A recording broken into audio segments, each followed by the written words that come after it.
Salut à tous, sur fond d'images vintage et de nostalgie. Pour ma part, je vous propose aujourd'hui une petite vidéo différente de d'habitude, en rapport avec ce que j'ai observé ces dernières semaines et ces derniers jours, surtout, et qui me fait de la peine, comme c'est pas possible, en majorité vis-à-vis de la NBA. Voilà. Je trouve qu'on a... Voilà, mais c'est très personnel. Pour moi, beaucoup de mauvaises nouvelles globales, même si certaines, on va quand même commencer par une bonne, sont plutôt sympas. Christian Wood aux Mavs, c'était il y a quelques temps, hein, je crois que c'était il y a 2 semaines environ. On avait eu l'officialisation de l'arrivée prochaine de ce trade, et donc, parfait. Pour moi, et en rapport avec les images qu'on observe ici, Christian Wood peut apporter, parce que sur les images, Turner apporte, c'est-à-dire un grand, qui a quand même une certaine dissuasion, mais qui surtout s'écarte, est un bon scoreur, est un très bon rebondeur, Christian Wood. Et ouais, ça fait plaisir pour les Mavs. Et là, je suis content pour Doncic, parce qu'il méritait d'avoir quelque chose qui soit peut-être un peu plus solide à ses côtés que ne pouvait l'être Porzingis, même si je regretterai toujours le géant laiton et ce qu'il peut apporter, mais encore faut-il qu'il soit en pleine possession de ses moyens. Donc Christian Wood, ça donne envie d'être validé, et encore une fois, ça pourrait apporter de grandes choses à ces Mavs. Donc j'aime ça. Et évidemment, il y a quelque chose que j'aime pas du tout. C'est Dejounte Murray aux Hawks.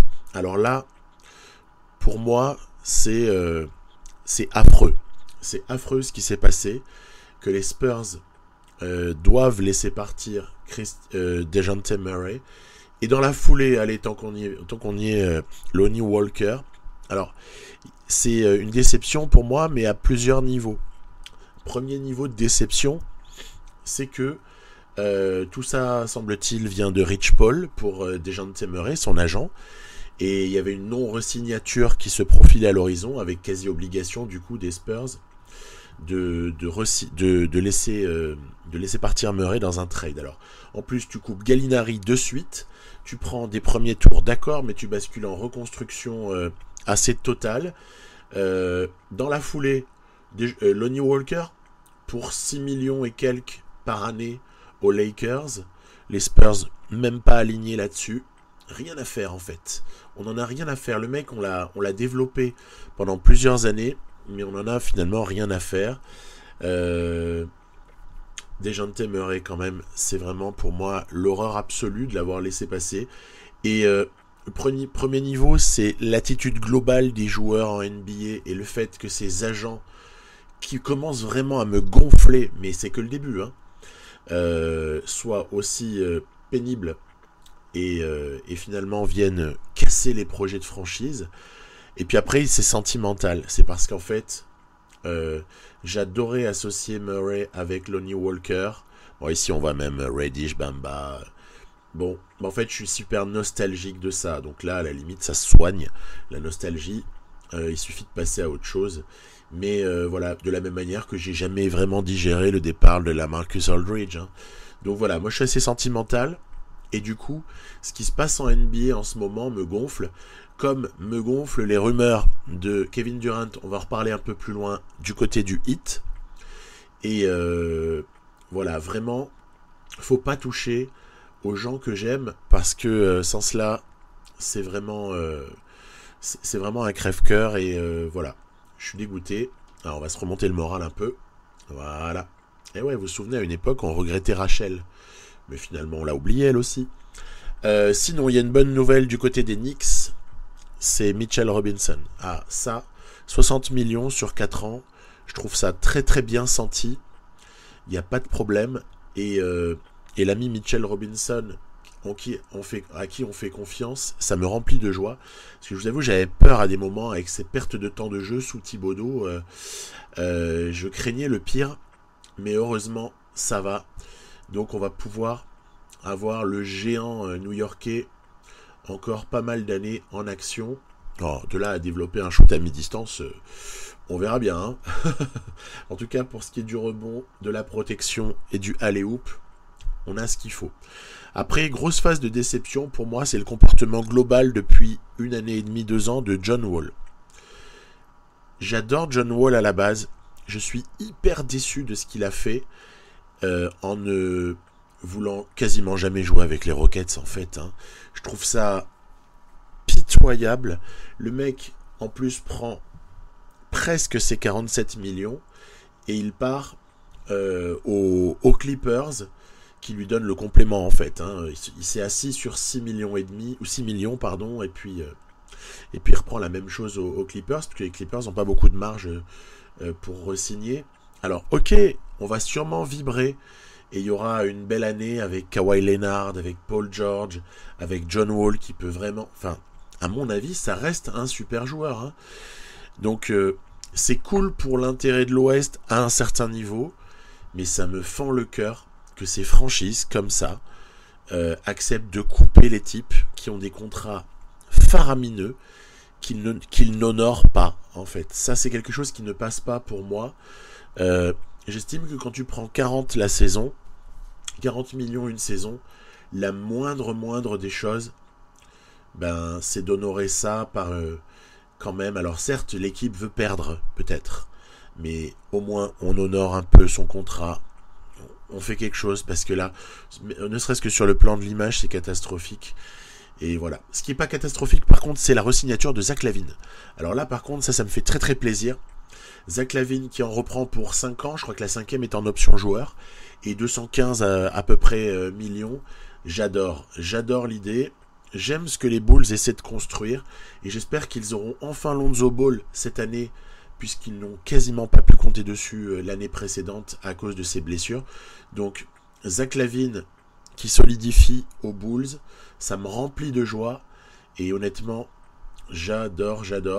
Il n'y a pas grand-chose en NBA qui me ferait plus plaisir à terme qu'un titre, ou au moins une avancée loin en play-off. Alors, ce ne sera pas avec Carter Jr., évidemment, ouais, pour les Bulls, ça me ferait super plaisir. Donc, je suis content. Après, on passe à une première équipe qui n'avait pas le choix. Vous allez me dire, que pouvaient faire les Pelicans à part donner le max, plus ou moins en train ce qui est de se faire, à Zion. Pourtant, sur le plan des performances, il y a quand même beaucoup à redire. Sur le plan surtout de la solidité, il y a eu des blessures, il y a plein de choses à redire. Voilà. Ok. Il y en a un par contre pour lequel il y a une évidence totale, et lui aussi va signer par anticipation une prolongation au max, c'est Ja Morant. Alors là, rien à redire. Chapeau l'artiste. Le mec est devenu top 3 meneur de la ligue en activité. Donc exceptionnel. On pourra juste regretter la longue absence de Jaren Jackson.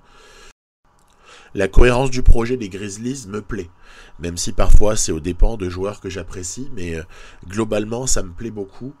Brandon Clark devrait prendre de l'importance aussi dans la rotation. Il en a déjà. Alors là, c'est le moment d'énervement.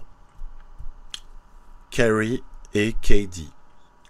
Ou l'incarnation même en NBA de « je fais ce que je veux » et pas seulement avec mes cheveux.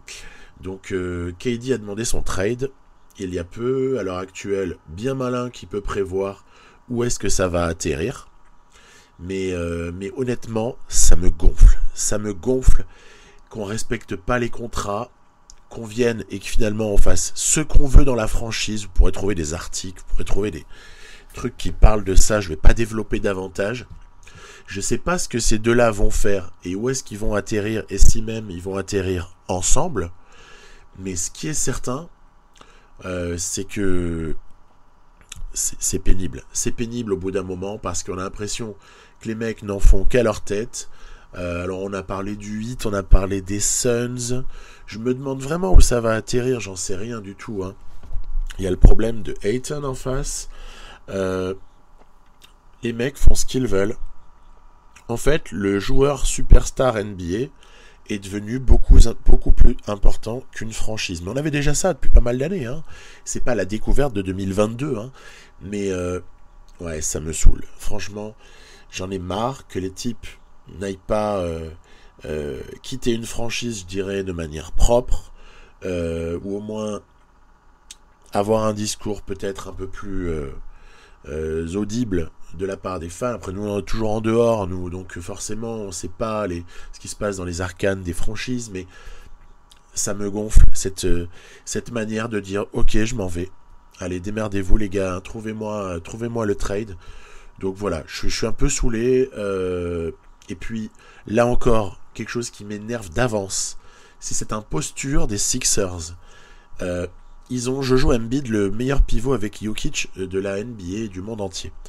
Et ils sont en train de nous refaire une version vieillie, forcément, des Rockets avec Daryl Morey, avec un coach pas génial à la manœuvre, hein, on l'a bien vu, au bout d'un moment, il faut peut-être se remettre en question. Un James Harden, surtout, j'insiste, qui, ok, il peut encore faire sa cuisine pendant pas mal de temps, aller chercher ses lancers, à prendre ses 25 points, même s'il veut, mais vous avez vu comme moi, ça fait 2 ans, 1 an et demi, 2 ans, que le type n'est plus le même physiquement. À quel moment James Harden, qui a dit qu'il allait faire des concessions salariales, hein, on les attend avec impatience, mais à quel moment tout ça va permettre aux Sixers de enfin proposer à Jojo Embiid une avancée décisive vers un potentiel titre, quoi. Je suis très sceptique, je suis vraiment... je suis dégoûté en fait. Je suis dégoûté de ce que ça devient. Il y avait un beau projet. Et puis c'est en train, à mon sens, de battre de l'aile, mais de manière quasi inéluctable. Après, on a Bradley Beal qui prend le max. Là, personne n'est surpris. Mais encore une fois, Bradley Beal prend le max. Génial. Mais ça va être pour quoi faire en fait? Ça va être pour être transféré dans 1 an ou 2? Ou... on se demande en vérité ce que ça va finalement, ce sur quoi ça va déboucher, parce que il semble pas que le projet des Wizards soit suffisamment solide, suffisamment mature. Bref, j'ai des doutes. Les Kings, alors là, c'est carton rouge, les gars. Donc Bagley est parti pour une bouchée de pain. Je vous rappelle, c'était un numéro 2 de draft. Hein. Là, c'est DiVincenzo qui part sans contrepartie. Et on a l'impression que finalement, pourquoi changer tout ce qu'il perd? Donc là, en plus, DiVincenzo va prendre un contrat quasi minimum, enfin très proche du minimum, aux Warriors, qui n'avaient pas besoin de ça. Hein. Donc, chapeau les gars. Je suis dépité pour eux. Allez, par contre, il y a un truc génial. Génial. On va terminer un peu avec du positif. C'est Brogdon du côté des Celtics. Alors là, je crois qu'ils avaient une trade exception, c'est pour ça que la contrepartie est si faible au niveau salarial. Mais alors, quelle affaire phénoménale que cette arrivée de Malcolm Brogdon. En fait, c'est pile le joueur qu'il leur fallait en sortie de banc. En fait, c'est une sorte de Derrick White bis. Ils ont là des armes. Si Brogdon revient au niveau où on l'a connu, à Milwaukee par exemple, hein, ils ont là des armes phénoménales pour aller chercher un titre dès la saison prochaine. Surtout, je crois que Gallinari, c'est une question de quelques jours ou quelques heures pour ce qui est d'aller le signer après son buyout des Spurs. Donc, il y a vraiment magnifique chantier à Boston. Là, je pense que les supporters de Boston, ils ont une demi-molle là, hein, franchement, parce que c'est exceptionnel ce qui s'y passe. Et là, Brogdon, Gallinari, sans rien perdre de significatif, c'est juste génial. Après, j'aime le fait que Luguensdort trouve un beau salaire sur 5 ans. Le type vient quand même de presque nulle part, et à l'arrivée, il a fait tellement ses preuves en NBA, certes dans une équipe faible, mais quand même, que il récupère un très joli contrat. Donc ouais, ça fait super plaisir d'assister à ce genre de choses. Moi j'adore le Thunder de toute façon, donc ça me fait plaisir. Après, les espoirs au pluriel, et je terminerai par ça, c'est ce trade la nuit dernière de Rudy Gobert. Formidable. On va peut-être... Mon espoir, vous savez à quel niveau il se situe? Déjà pour Rudy, qu'il ait enfin un contexte plus favorable, parce qu'à Utah ça puait au bout d'un moment. Et puis surtout, il n'était pas servi. Il y avait vraiment un problème d'alimentation de Rudy Gobert et de la manière de s'en servir. Est-ce que ce sera mieux avec les stars des Wolves, je sais pas. Mais ce qui est sûr, c'est que le projet d'avoir Gobert et Kat, donc une espèce de version 2022-2023 des Twin Towers de l'époque, d'il y a 20 ans, eh ben, je trouve ça exceptionnel.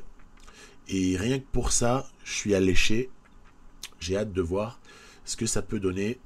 Je trouve que la contrepartie est assez raisonnable pour récupérer Rudy. Donc, voilà, on termine avec des choses positives. Mais vraiment, je suis très très triste de plein d'autres choses. À bientôt quand même. Et j'ose un petit vive la NBA, même si... attention, parce que ça pourrait quand même finir par me décevoir beaucoup, tout ça.